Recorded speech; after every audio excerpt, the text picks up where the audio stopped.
The late spring in Pennsylvania is hard to predict. Sometimes this April had been unusually rainy and warm.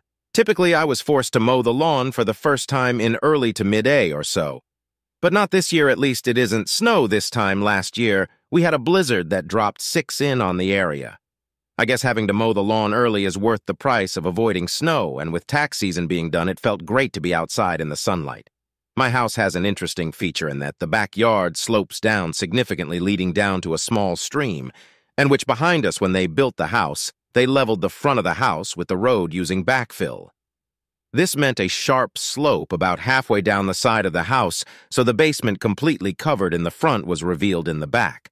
This allowed the installation of a double-wide service door so I could pull the mower and other lawn things in there instead of cluttering up my garage. It was one of my favorite features of the house I'd finished with the mower, and everything was back in place. I have allergies to grass, so I was anxious to get upstairs and take a shower. I was almost to the top of the stairs when I heard my wife's voice. I'd seen her friend's car when I'd mowed the front, so I wasn't surprised to hear voices, but then I heard what was being said, and it made my hand paused as I reached for the doorknob. I guess I should have started by introducing myself. My name is Robert Crane. I preferred to go by Bob, but in school I got tagged as Hogan after the actor Robert Crane that played the lead on Hogan's Heroes. I didn't mind, but the show was off the air before I was born, and it doesn't really count as a pop culture reference anymore. I graduated from University of Pennsylvania with an accounting degree still being called Hogan. I gained my CPA in the minimal required time after leaving school and currently work for a large firm in Philadelphia as a team leader performing audits and such. Not the most exciting position, but it paid really well, and I got to see the inner workings of a lot of companies. I have a particular gift for forensic analytics, which is building a financial trail to investigate things like fraud and money laundering. I'm coming to be seen as an expert and have even been asked to consult with the FBI on 2 cases. My wife, Kelly, was a political science and business dual major planning to get her law degree. When we met at the start of our junior year, I was sitting waiting for the first day of class when she walked in. Kelly had a tall, slim figure like a ballerina, except with a slightly larger chest. Her long, strawberry blonde hair hung loose around her bare shoulders in a vision of loveliness. She was wearing a pretty sundress with sandals that highlighted her delectable legs, sleek and firm. The mixture of innocence and sexuality was too much. I was an instant lust. Unfortunately, Kelly didn't sit next to me or get assigned to me in a group project. It took me 4 weeks to approach her and break the ice. I made a silly joke and she laughed. It wasn't a dainty giggle. It was a full-out laugh. We started talking and I asked her if she wanted to go for coffee after class. "I've been waiting for you to ask for 4 weeks," she answered with a smile. The last 2 years of college we were seldom apart. Our parents weren't too pleased, but we moved in together for senior year, but they saw how devoted we were to one another, and soon enough adjusted to it. I couldn't see how it could get any better, but it did. I graduated and immediately landed a job with one of the larger public accounting firms in Philadelphia. I was making a stupid amount of money for a recently graduated 22-year-old. Kelly was accepted into Penn's law school, so we just stayed in our student apartment. My company offered to pay for my MBA, so I was taking classes too. I took SEPTA to work every day, so a car wasn't needed, and cut down on expenses. 3 years later, Kelly graduated, and I proposed during her celebration dinner in the middle of Morton's Steakhouse in Rittenhouse Square. 6 months later, we were married. Kelly took a position as a deputy district attorney in the Bucks County Prosecutor's Office, which is north of Philly. We decided to buy a house in Doylestown, which was the county seat, and hosted the courthouse. It also was the end of the regional rail line, so I could simply ride the train into work every day. It was an 80-minute commute one way, but better than trying to drive in on the Skoll Expressway or I-95. Kelly and her mother found the house. It was a great starter home with 3 bedrooms. One bedroom would be set up as an office with 2 desks. I would be telecommuting occasionally, and Kelly needed her own space for her legal work. The other bedroom would be a guest room, and of course the final room was our master bedroom. It was also not too far from her parents' house. Kelly sold me on it as built-in babysitters for when we have kids. I was an only child and always wanted siblings. Kelly and I had discussed kids as far back as our junior year and agreed to wait until Kelly had time to settle into her career before we started trying. But now we'd reached that point, and 2 nights ago had agreed to stop Kelly's birth control and start trying to have a child, I was happier than ever before, and that was when what I heard caused my hand to pause on the doorknob. Hogan and I decided that it's time for me to get pregnant, Kelly announced in an excited squeal. This set off her friend Olivia Watkins. The two women made the same high-pitched noise that made me wonder about whales accidentally beaching off the Jersey shore trying to reach them. As I stood on the stairs, I grinned at their excitement that matched my own at becoming a father. I was again reaching for the knob when I heard the question that wiped that grin off my face and the happiness right out of me. "That's wonderful, Kel," Olivia said. "But what are you going to do about Paul?" "Paul." "Show." Kelly hushed her friend. Hogan is outside mowing the lawn. There was a pause, and I could almost see her looking around for me to pop up. Then she started talking again. "I've already told Paul that I am ending the affair. He was fine with it, with Grossman stepping down from his Senate seat. Paul thinks he has a real shot at it. Getting caught having an affair with a married employee would be a big no-no. Just that simple 3 sentences destroyed my world. Paul Evans was Kelly's boss in the DA's office. He was a widower in his ME40s. His wife, and died of cancer, leaving behind him as a single father to their daughter, Barbara. Paul was a real political animal, and Kelly had regaled me with stories of his maneuvers within his party to run for higher office. I guess I just found out how my wife got access to all that under the covers information, really, Olivia was saying. Just going cold turkey, you've been hot and heavy for 6 months, and you're just going to give up the stud muffin. The teasing doubt in her voice made me want to rip Olivia's head off. She'd been a classmate at Penn, and I knew her before Kelly. I knew Kelly and Olivia were now best friends, but I always thought she was still my friend, too. "I guess I was wrong about that, Stop," Kelly protested with a giggle. "You are so bad. Paul is a great lover, but he was just a bit of rough to play with. I love Hogan, but Paul just took me and used me. However he wanted, there was no love, just raw sex and power. Now that Bob and I are going for a baby, I don't want to take any chances. I love Hogan and will be a good and faithful mother. How many more cliches were we going to have here? I wondered all I need to do is come home to find a strange car in the driveway and find them having sex in my bed to make it complete. I wanted to run into the room and scream. I wanted to smash up the room, but my muscles were locked in a paralysis. I was so stunned I couldn't move. My heartbeat was pounding and my ears so cold. Turkey Olivia prodded again, Kelly's giggle. "Well, not cold turkey," she admitted. "I have a conference next week with Paul in Pittsburgh. We'll have our goodbye sex out there. I'll miss the sex, but Hogan and the baby are more important. I couldn't take any more, but I didn't know what to do.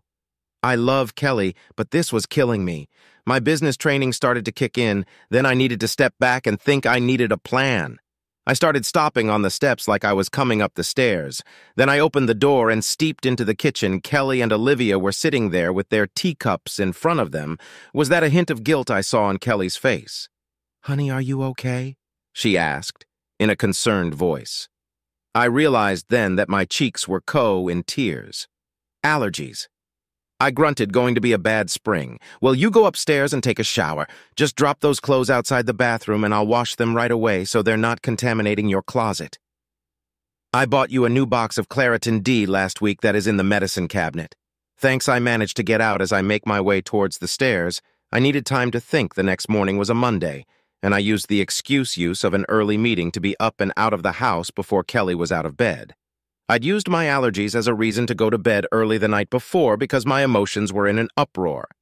As I sat on the train, I thought again about what I'd heard. On one hand, my wife was unfaithful, but was ending it as purely sexual to stay with me and have my child. Some would argue that I should let it go at that and be happy that my wife was coming back to the marriage, planning to be a good wife and mother.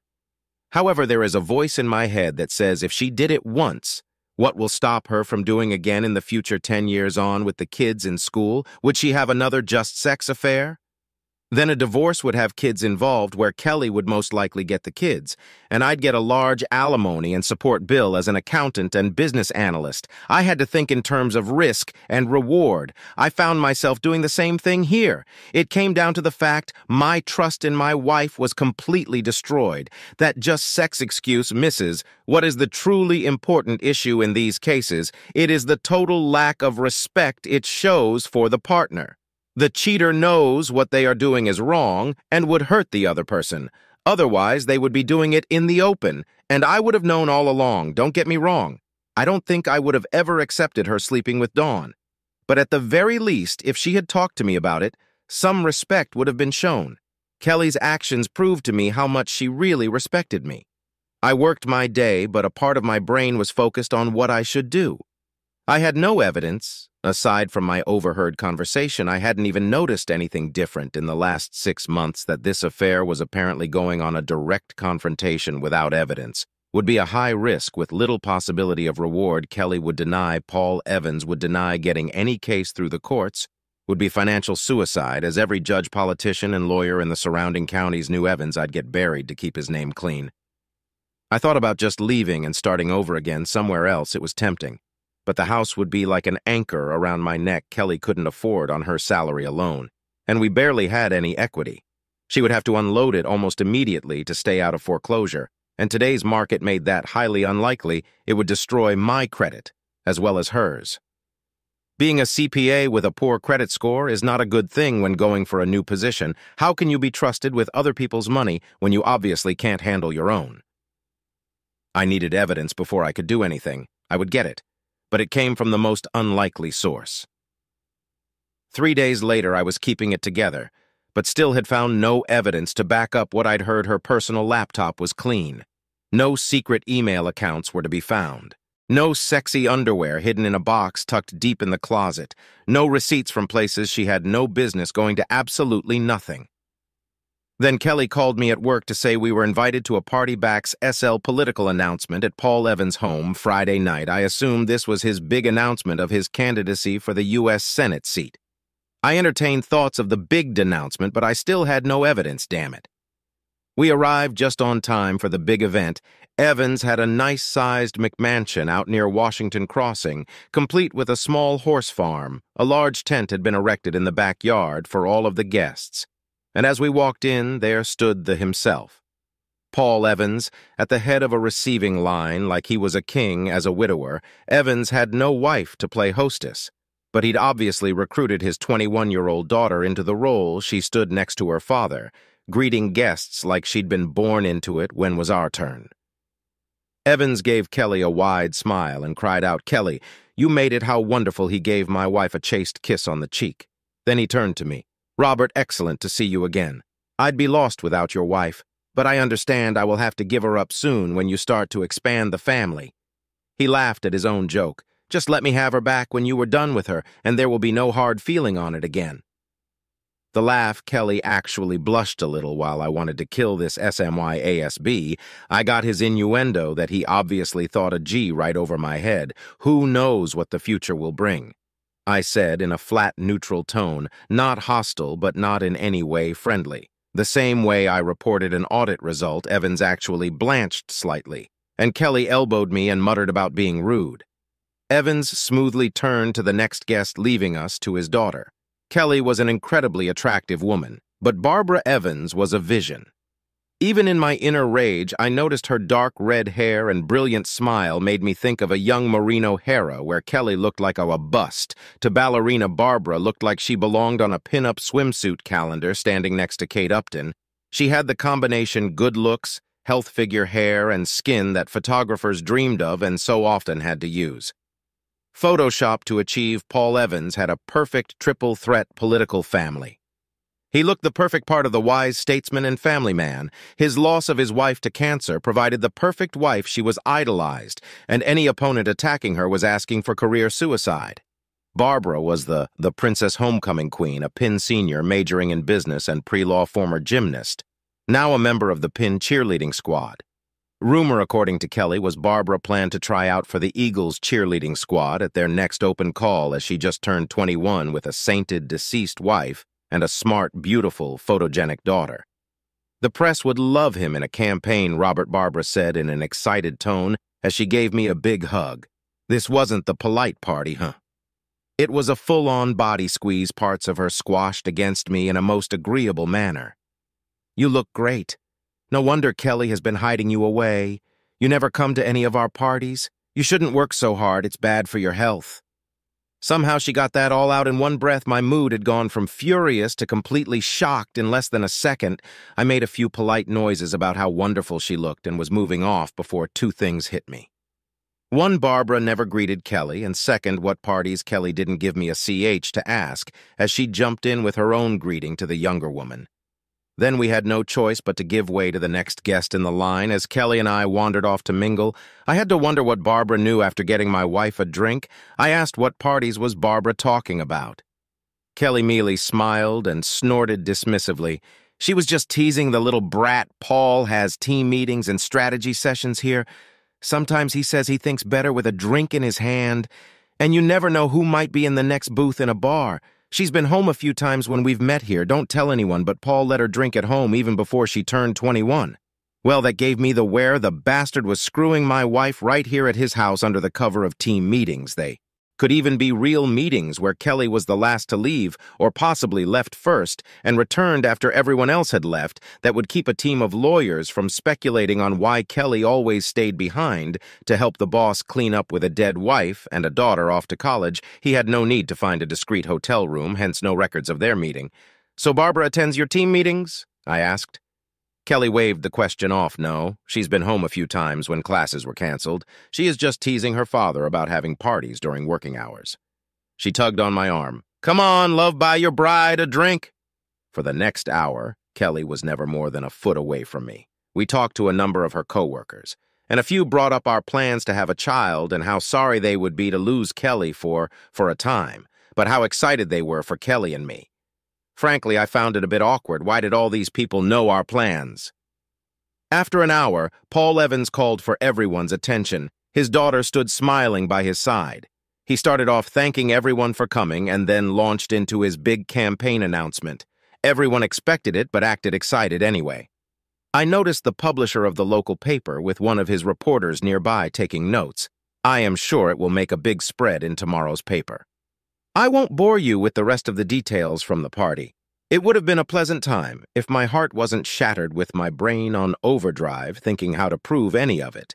It was about 90 minutes after the grand announcement that Margaret Williamson, the first assistant district attorney, came by and said Paul wanted to meet with his staff where Paul was an elected official. Margaret was the senior person that actually ran the office. Das could come and go every 4 years, but Margaret was a permanent fixture. A very tough lady, but also highly respected for honesty and integrity in the legal community.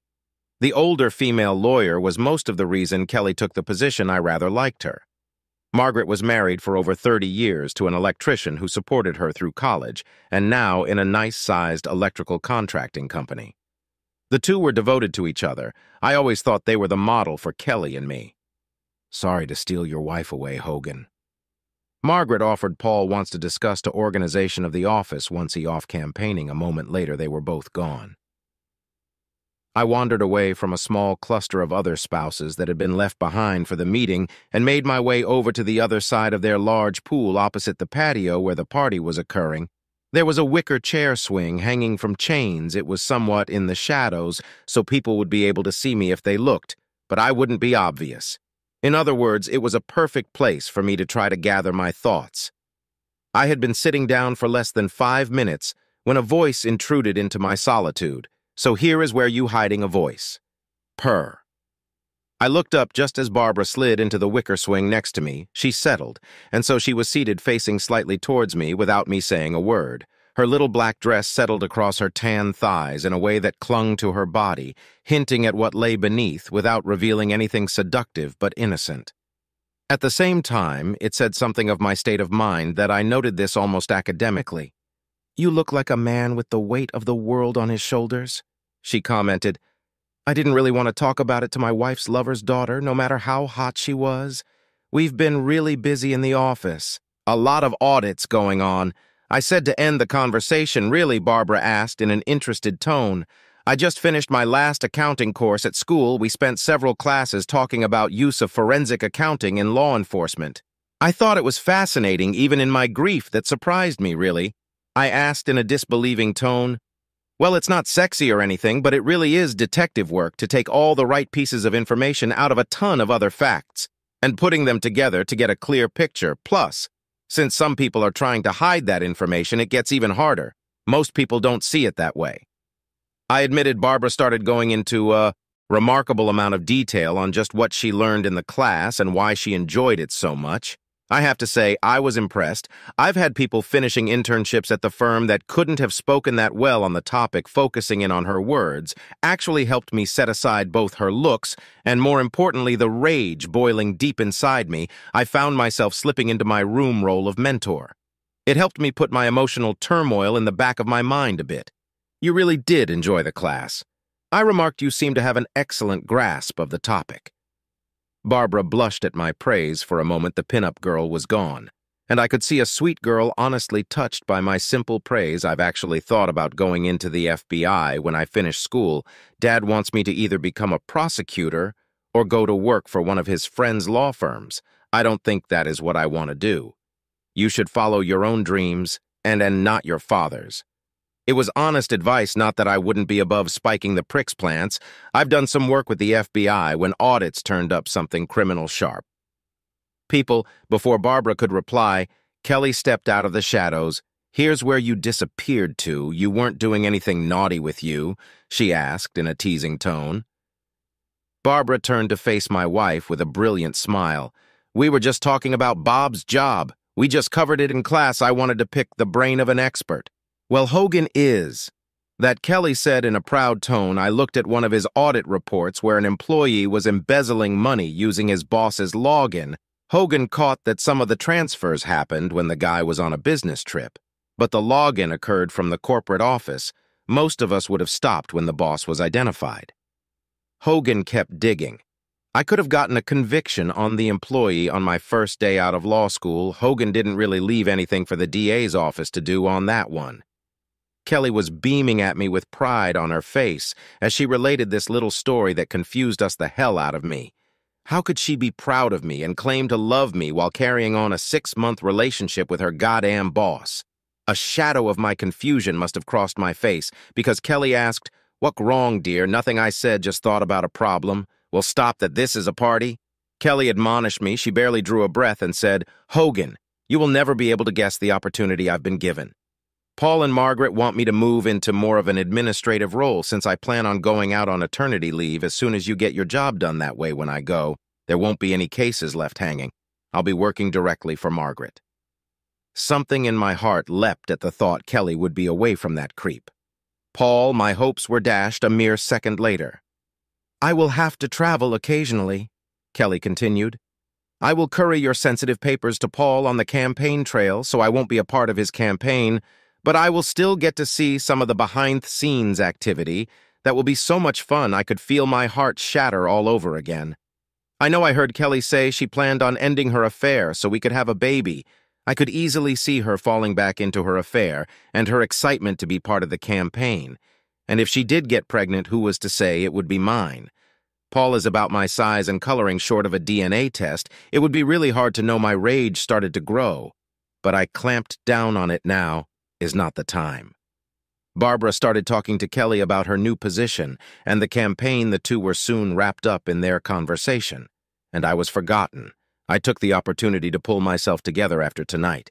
I would start to plan. I needed some way to counter Paul's political power, but frankly, I had no idea how to do that. The answer walked into my office 2 days later. "Your 4 o'clock appointment is here." My admin called in through my open door. We're not allowed to call them secretaries anymore. I glanced at my Outlook calendar and didn't see anything booked before I could reply. Barbara Evans walked in. "Hi, Hogan," she called as she walked in. Her long, dark red hair flowed down and over her shoulder. She wore a light sundress that showed off her gorgeous legs with sandals with straps that wrapped around her legs almost up to her knees. I was speechless watching her walk in. "I hope you don't mind." Barbara started. She closed my office door behind herself. "I told Mary that we had an appointment to discuss my career and how Kelly works for my father." I rose politely from my chair. "I am happy to see you. I was just working on some reports." I gestured for her to take one of the chairs in front of my desk. After she was seated, I sat down. "What did you want to talk about?" The happy face suddenly melted off Barbara's face. "I think you know, Bob, I saw it on your face when you talked to my father. I am so sorry that he's destroying such a nice guy. I was stunned. That was not what I was expecting." What are you talking about? I asked cautiously. Barbara grimaced the fact the a-hole known as my father is having an affair with your wife. I slumped back in my chair at having it thrown out so bluntly. Did you just find out? Barbara asked gently. I nodded. I am sorry, when did you find out? I asked. About 3 months ago. Barbara admitted, I don't know when it started, but I found out in February. I'd gone home early one Friday, and they were having one of their meetings at our house. I was having a late lunch with a friend from high school, so I just ran in to drop off my bags, say hi, and go. Dad asked when I would be home, and I said after dinner. Turned out my friend got sick and couldn't make it. I grabbed some lunch and went home. I saw my dad and Kelly having sex in our hot tub. I took pictures and even got them running naked back into the house. There was a foot of snow on the ground, too. You took pictures of your dad having sex? I asked in shock. I also wondered if I could get copies of the pictures. It would really help with the divorce. As though she read my mind, Barbara reached into her bag and brought out a large envelope and placed it on my desk. Here are the pictures from that day and a few others. She paused and smirked. Dad has a security system installed in the house. The entire outside is covered and several of the inside rooms have cameras. If you know the website and have the key fob and password, you can get in from pretty much anywhere. There is a thumb drive in there with video, too. I was in shock at this. Paul's daughter was handing over everything I would need for my divorce and to destroy her father. Why, I asked. The sad look on Barbara's face was replaced with anger because she said in a quiet voice, I hate that man more than you ever could. I said nothing but waited. After a moment, she started to talk. Dad met Mom when she was a college student. He was a brand new lawyer assigned to a sex crimes unit in Philly. Mom had come over from Ireland for school. Her family was well off, but were killed in a bombing in Londonderry. She came over here to get away from the troubles her voice had taken on a soft L that she'd probably leaned from her mother. Mom was dating some loser that hit her hard enough she ended up in an ER. Kelly paused and placed a small book on my desk. It was fairly thick and decorated in green and lace. I found her journal after she died, and she was something of a submissive. She liked having a strong man take charge. This a-hole took it too far, and she ended up admitted to the hospital. Dad was assigned to the case. They met. The a-hole went to jail, and a year later they were married. Dad was always ambitious. He got a smart, beautiful woman with an exotic accent. Mom got a strong man that would protect her. I came along a few years later. Dad wanted me to do gymnastics. He thought having a daughter performing in the Olympics would do wonders for his political career. Do you know what ends most gymnastics careers? I shook my head and said, never thought about it. Barbara smiled. They call it the 3 B's, boobs, butts. And boys, I got the first one. I was told to do cheerleading and be the all-American girl. I didn't mind as I liked performing, but I realized by the time I was 16, I was merely a prop for my father's ambitions. Mom knew it almost from the start. Dad was having affairs almost from the time they were married. Mom knew and begged him to stop, but she was too weak to do anything about it. She felt trapped. She was a staunch Catholic, so divorce was out. Barbara paused a bit and now let her gather her thoughts. After a moment, she continued. Sometimes I wonder if her poor reaction to the cancer treatments was a result of her unconsciously wanted to die or actively sabotaging her treatments. In any case, I was in the hospital with her when she died. The official story is my father was in court winning a homicide conviction. He had the doctor change the time of death. He was actually having sex with his assistant at her apartment to celebrate. He just trotted out Mom as his trophy, and the press loved the story of how they met, the heroic day riding out to save the battered woman.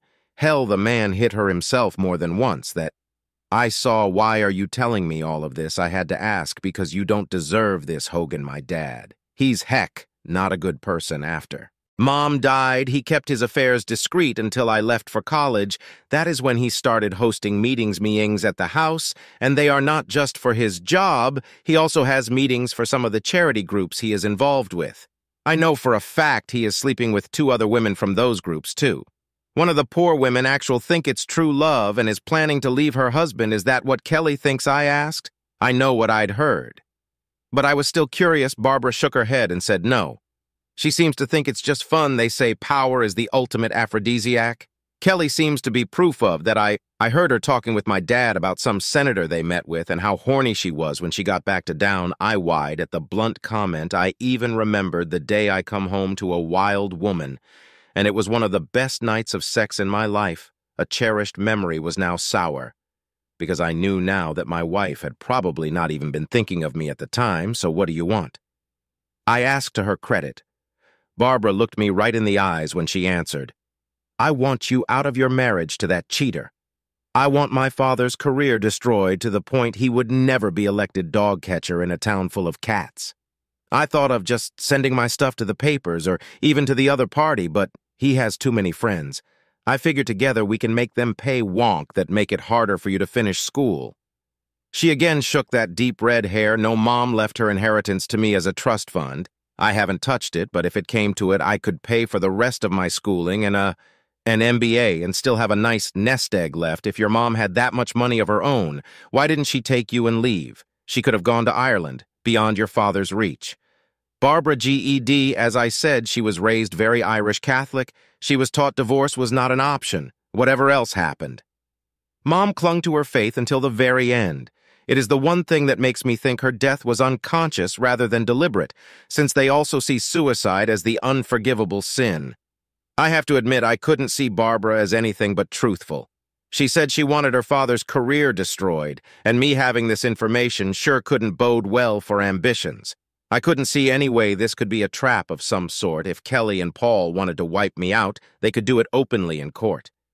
This sneaky was only for when you were desperate like me. A plan started to take form in my mind. I would need Barbara to help with several items, if nothing else. It would tell me how committed she was to destroying her father. Okay, I agreed, but I don't want to destroy him by releasing these images or even naming him in my divorce. Barbara looked surprised at that. Why not? She ended, her face flushed red in her passion, and she drew a breath to launch into some speech. I stalled her with a raised hand. I didn't say we wouldn't destroy him, but I don't want to have to deal with the bad press of being the cucked husband in a political scandal. Instead, I want to destroy what he's wanted it all of his life, destroy his power and influence, and I can get a nice quiet divorce that no one will care about. Barbara looked at me with shock on her face after a minute. A sly smile grew. What do you need from me? I smirked. I gonna do what I do best, get me his financial records, personal and his campaign stuff. They got Capone through tax evasion. Having met your father, I have no doubt I can find something, and if not what she asked, I smiled. I can make some over the next 3 days. Barbara and I were busy. She installed a keystroke logger onto her father's personal laptop and the home desktop. She also performed a full hard drive backup of his computer. We set up their security system to upload its recordings to a cloud space I knew of that was physically hosted overseas. So nice of the ass to bug his own house for my part. I didn't bother bugging Kelly's phone thanks to Barbara's evidence. I didn't need anything more on that front. I did activate the GPS tracker intended. For parents keeping track of children, it mostly just used cell towers for positioning. Unless I sent the command to activate the GPS, I just didn't want her surprising me at home when I was busy with my work. I faked a groin injury the day after Barbara first came to see me that gave me an excuse not to have sex with my wife. I never thought I would ever have to come up with an excuse not to have sex with my lovely wife after hearing of the number of Paul's partners. I didn't want to take any more chances than I unknowingly had, plus I don't think I could have done it without my anger breaking out. On a side note, I did make an appointment with a doctor to be tested for STDs. Nothing showed up at first, but some of those bugs like HIV can take months before that. Give a positive result for antibodies. It was a randy, frustrated Kelly that left for her final rendezvous with Paul at the conference in Pittsburgh. Unsurprisingly, she was really excited to go, leaving her hanging the last few days had her really keyed up. Some guys might have given her the goodbye sex as revenge. My problem was somewhere inside. I still loved her. I could never trust her again, but that didn't mean I didn't love her in some parts still. But I also couldn't stand the thought of having sex with her after what I'd learned Thursday morning came, and Kelly was waiting with her packed bag, waiting for Paul and a junior lawyer from their office that was going to the conference with them. I wonder if the young guy knew he was their cover, so I will be home Sunday afternoon, Kelly said as she walked up behind me after dropping her bag by the front door. I was sitting at the table with my back to her. Sipping my coffee, she wrapped her arms around me and leaned down so her lips were right next to my ear. Hopefully you're feeling better, and we can get started on the little one. She whispered, her tone to raise a dead man, and her smell. It took me back to more innocent days. I wanted to cry right there. But I managed to hold it together. I will keep it IED up, so I am all healed up. I assured her. I patted her arm and kissed her forehead. She moaned. I wish I didn't have to go to this. It would be so much better to just stay home with you and be naked all weekend. You can always tell Evans that something more important came up. I said it just slipped out. And by the way she looked at me, she'd heard something in my tone. What is your problem with Paul? She asked in a startled voice. First you were rude at the party, and now you sounded like you hate the man. I forced myself to calm and shrug honestly. I've seen too many hot shits like Evans that think he's untouchable and power incarnate. They're big fish in little ponds. They sell the illusion of power and get people to buy it like that mayor in South Carolina last year. Big, powerful guy embezzling from the city while sleeping with 3 married women. Now he's doing 10 years in the federal pen, and they are all divorced and publicly humiliated. I get the same vibe off Evans. If he gets to Washington, he'll be banging clueless interns in a week, but eventually the wheels will come off on his ride and his will splatter over everyone around him. When it does, Kelly was looking at me in shock. She'd heard me rant about the scumballs before, but I'd never linked Evans to it before. I probably should have kept my mouth shut, but it felt good to let it out, and while the marriage was over, I also felt it was fair to give Kelly fair warning. I still loved her, even if I'd never trust her again. Hogan, that's a horrible thing to say about Paul Kelly. Protested, heck, a good man who's done a lot for the people of this county, heck. Not like that. I heard an almost pleading tone in her denial and timing that couldn't be planned. We heard the sound of a car horn come from outside the house. Paul had arrived. Kelly let out a frustrated sigh. She gave me a little glare that quickly faded into a mixture of regret and what almost looked like fear. I will be home in 4 days, Kelly said in a conciliatory tone. We can talk about this then, but be ready, love, we have a baby to start on. Then she wrapped her arms around me for a passionate kiss, a kiss. I returned just as fervently. Have a good week, she breathed out. I love you. I love you too, I responded. She grabbed up her bag and opened the front door. Bye, dear, she called over her shoulder. Goodbye, Kelly. I said, then I shut the door. 30 minutes later, I left to catch the train to the city. Barbara and I had an appointment with the FBI. Turned out I had no need to manufacture any evidence. I would put Paul Evans' embezzlement skills at moderately clever Barbara, and I met in her off-campus apartment to review the documents she'd pulled off his computer. Fairly standard techniques on the whole. I estimated he had about $2 million stashed in an offshore account. At least that is how much he funneled to it. But I can't be sure it's still there because those records were not included. Most of that money came from a variety of small contributors that would not trigger IRS types. But why were out-of-state people donating to a county DA campaign? I managed to trace several of them to people with ties to defendants where the case was dismissed or a plea bargain was accepted with unusually light sentences. It was Barbara that found the biggest bombshell the bombshell found. A bombshell, turns out, she was not an only child. Evans knocked up 2 other women along the way. One was born 3 years prior to his wife's death. The mother was one of his staffers at the time. The third was born 8 months after his wife's death. To get this, an 18-year-old volunteer at the hospital, his wife was in for treatment. Evans was flowing $2,000 a month to each woman from campaign contributions as poll research consultants. Barbara almost destroyed her own apartment in her rage that red hair really is a warning. By the time Kelly and Paul left, we had everything worked out in Paul's records. There were still questions, but we lacked the resources to get to the information. So I wrote up all of the findings and scheduled a meeting with a senior FBI agent I'd worked with out of the Philly office. Barbara came along to tell him the story we'd cooked up. Barbara's story was she'd wanted to look at some real records. After taking her forensic accounting class, she decided to take a look at her father's records out of innocent curiosity. When she'd spotted some oddities, she'd called me because my wife worked for her father and she knew of my expertise. Gary was an experienced pro. He knew there was more to it than that, but we dropped a gift-wrapped present in his lap so he didn't push a dirty DA in his own backyard. A dirty DA that had just launched a U.S. Senate campaign. It was a career-making case, dropping like manna from heaven. We caught a C back to Barbara's apartment since she had a late afternoon class, and I did the short walk to 30th Street Station for the train ride home. I was thinking of packing up my stuff and being gone when Kelly arrived home. Gary promised to expedite the case to at least subpoena Evans' records by Wednesday. It wouldn't take long for word to get around to the investigation. At that point, the creep would find out how illusionary his power is when all the rats deserted his ship.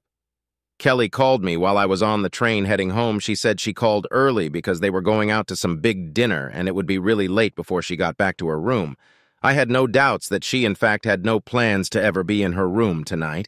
I made a few vague remarks, saying that was fine. She picked up on my distracted tone and asked what the matter was. I just had a meeting with some FBI agents on a case. I answered, I am on the train, plus the investigation is still underway, so I can't talk about it. All of which was perfectly true. Sounds like it really got to you. Kelly said, her tone concerned. Yeah, well, this one is going to be ugly. It will probably make national news when the full story leaks out, really. Kelly asked, sounding a bit intrigued. Can't you give me a little hint? I couldn't help it. Crooked politician, bribes money laundering, sex marital infidelity, kids involved, your typical summer novel crap. Anyone I know, I've said too much already. The Bureau would have my hide if I say anything else. Oh, you're no fun, Kelly pouted. Don't worry, love, your secret is safe with me. We said our goodbyes and she was gone when I walked into the house. It all just hit me. My marriage was over. Dating and married. We'd been together for 10 years. I never expected to be single again, but now I was looking at just that. In the end, I just sat on the couch and waited as the sun went down. I just sat watching. I felt like I was watching my life sinking down over the horizon. I just watched. It was many hours after it had gone down before I moved again. It was noon on Saturday before I emerged from my bout of self-pity. I'm not saying I didn't deserve to indulge some, but I knew I needed to shake it off. Ironically, I was mowing the lawn again when I saw a BMW convertible pull into my driveway. I brought the mower to a stop while I watched Barbara Murch. The first thing I saw was her long, pale legs swing out of the driver's side. She was again wearing sandals with the thin cord wrapped halfway up her calf. They always made me think of the ancient Greeks. I could see her sculpted legs flex in a way that spoke of strength underneath her firm flesh, going with the Greek trend. She was wearing a pure white toggle-likey dress that stopped at mid-thigh, but with 2 ines of lace at the bottom, allowing a few teasing peaks of her upper thighs. The dress was a light, silky material that hugged her curves and tended towards the translucent. Her arms were bare of anything save the light freckles that dotted her skin about her upper arms and shoulders. The dress only went over the one shoulder, leaving the other bare. Her long red hair hung down in waves over those same shoulders. However, it was her gray-green eyes and that smile that captured my attention as she approached me. I killed the engine and greeted her. Well, you look better than I'd expected. Barbara said I half expected to have to pull you out of a bottle or down off a ledge. I snorted. I'd had many thoughts last night towards both options needed to be done. I said, plus it keeps me distracted not meeting with a lawyer, she asked. I shrugged. I did that Tuesday before they even left. Papers will be ready Monday. I arranged to take an audit at a customer in Austin and leave Tuesday. Normally travel on this type of assignment is for 3 days. And then I work everything remotely until I do my report out. This one, I will be staying there the whole 3 weeks. I shrugged. It's the coward's way out, I guess. But I don't want to be here when the whole mess melts down. I could see the agreement on Barbara's face. She knew this would put some focus on her too as the idiot's daughter. Well, I am glad you were thinking ahead, the redhead said, but I've learned that's something you're good at. There was that smile again. Now I can play too. Okay, so here's my plan. Barbara announced, I'm going to help you finish up with your work here, and then you are coming to my place. We are going to have fun, and you can even ogle me to your heart's content. I have a bathing suit that you're just going to live. That last part was said in a voice that would have raised a dead man. I tried to rally Barbara. I am still married. I protested, and I don't think I'll be ready to jump into anything for a while. You need to let off some steam before you explode, the sexy redhead insisted. Besides, you know the old saying, what's good for the goose is good for the gander. The look she gave me was playful, wicked, and guess all at the same time, I couldn't help but to laugh in one of those bizarre coincidences that proved that the truth is stranger than fiction. We ran into Olivia of all people after I'd finished up my yard work. I cleaned up and we went out for a late lunch to a nice restaurant. I wasn't really up for crying for any revenge sex. But it was nice to get out of the house, and going out with someone as nice as Barbara and who looked like Barbara did would never be a hardship. When I pulled up, I noticed a certain car parked a bit closer to the restaurant. It was AIS. I always thought it was a crime putting OBX in Jersey. Shore bumper stickers on Mustang GT.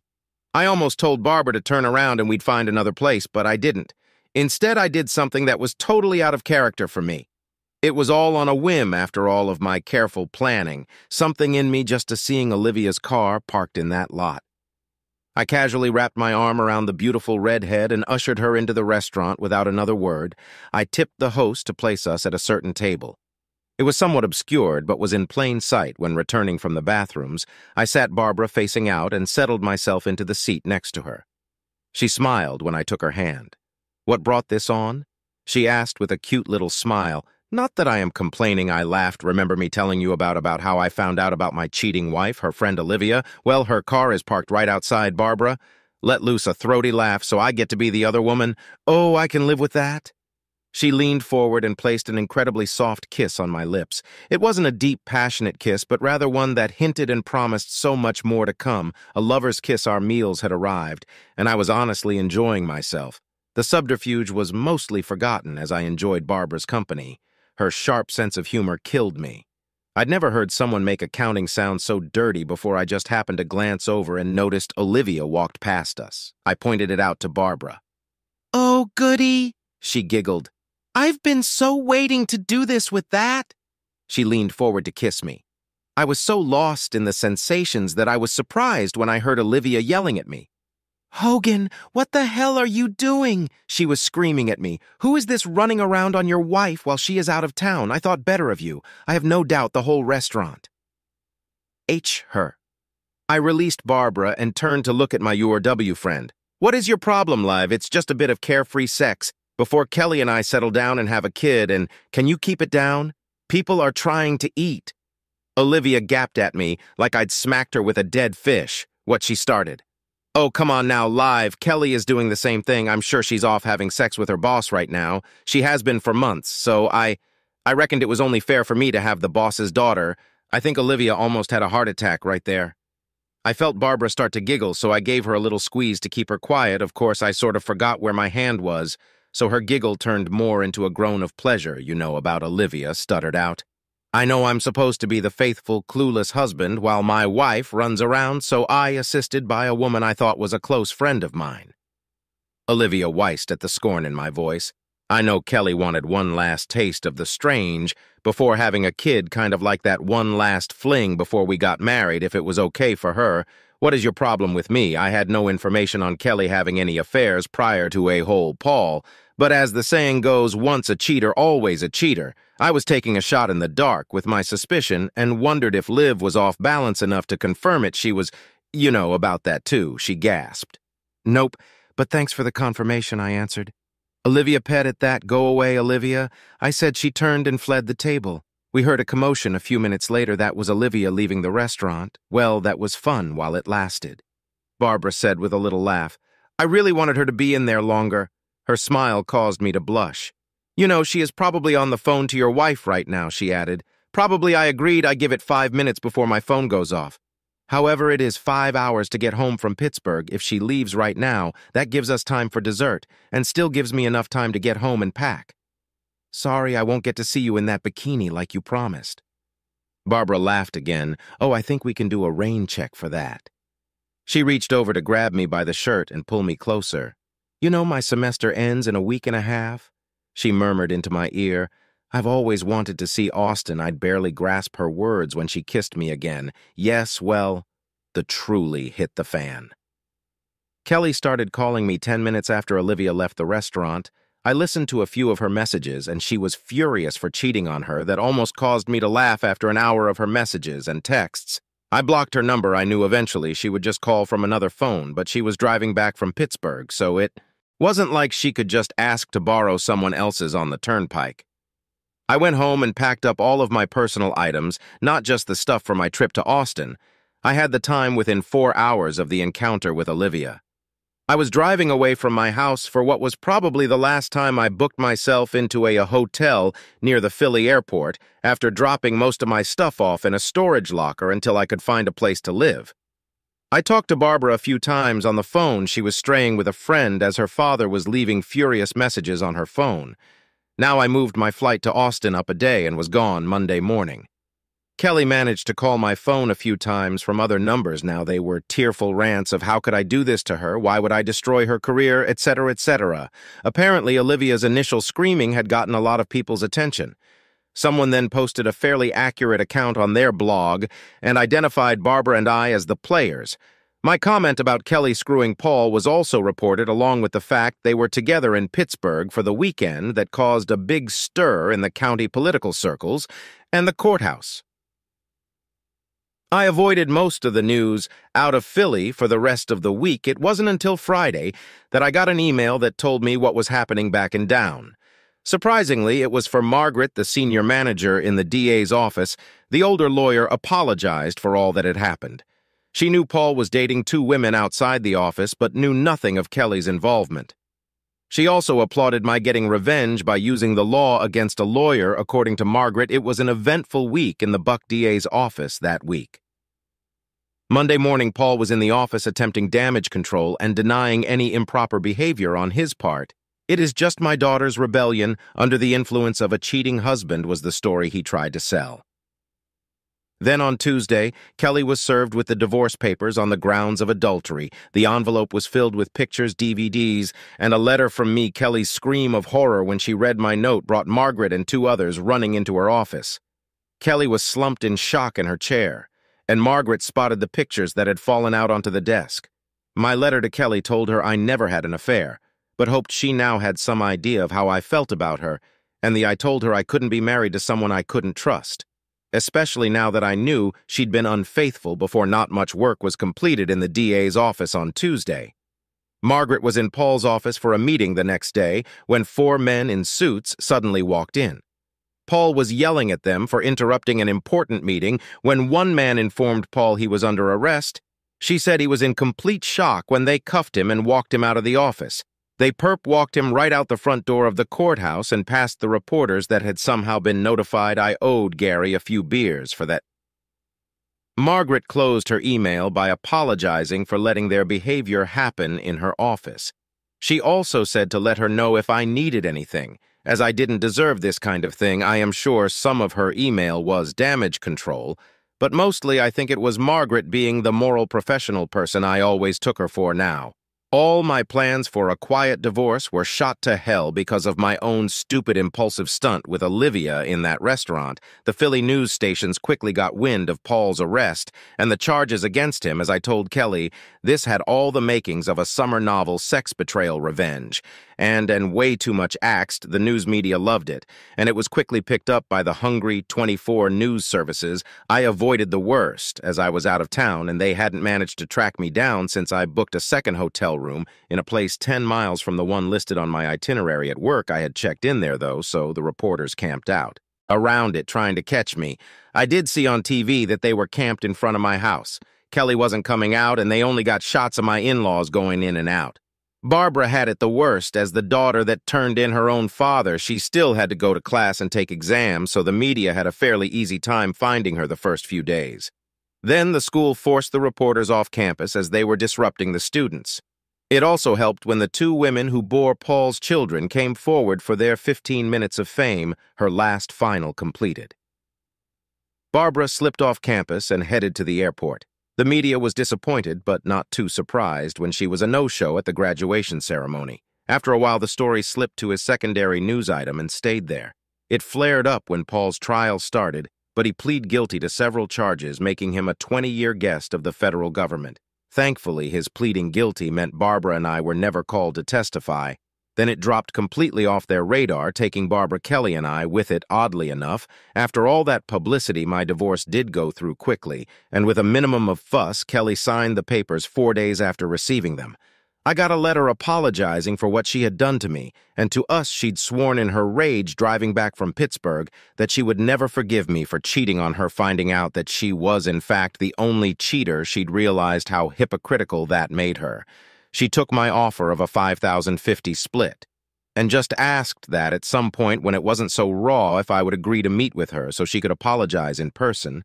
She closed saying that she would always love me and wished me well. I heard later from her mother she'd quit her job and moved out to the Midwest with an aunt taking down.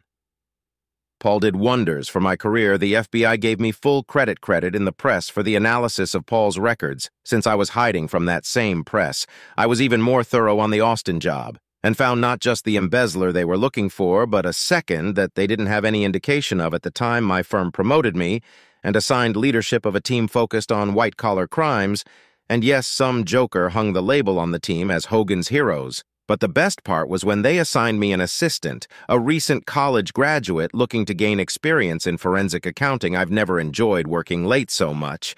And that bikini looked even better on my hotel room floor, dear listeners. Help us reach 1,000 subscribers on YouTube. Something super special awaits once we hit that milestone. Subscribe now and join the fun.